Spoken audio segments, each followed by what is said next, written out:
Мы собираем постеры с супергероями, вешаем в комнату фотографии своих любимых исполнителей, но порой упускаем из виду тех, кто действительно достоин вечной памяти.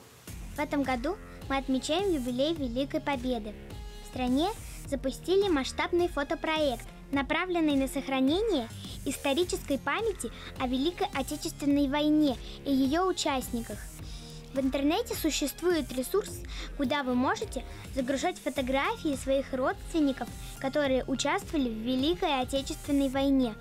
Мне кажется, что проект «Фронтовой альбом» хорош тем, что он делается для того, чтобы вспомнить, что было в те времена и для чего он нужен. Это для того, чтобы понять, что люди участвовали в войне и то, что они дали нам дальше будущее и дали нам жизнь в нормальном и хорошем мире. Я тоже планирую поучаствовать в этом конкурсе и хочу рассказать о своем прадедушке, который служил на войне, который прослужил там и не вернулся с нее.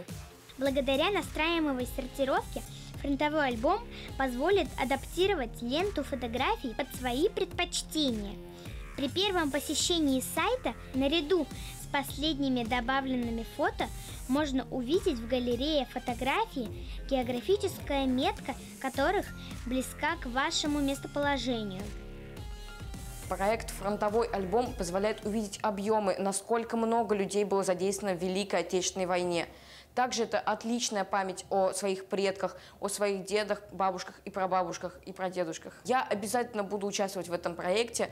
У меня есть прадедушка, который работал на заводе в тылу во время Великой Отечественной войны и делал двигатели для самолетов. Все добавленные на сайт истории можно увидеть на интерактивной карте. Выбрать соответствующий режим. Можно отфильтровать точки на карте по месту рождения ветеранов, местам их боевого пути, послевоенной жизни и захоронения. Собранные нами данные о фронтовиках сберегут их в памяти для последующих поколений в современном формате. Фронтовой альбом показывает Великую Отечественную войну через судьбы людей.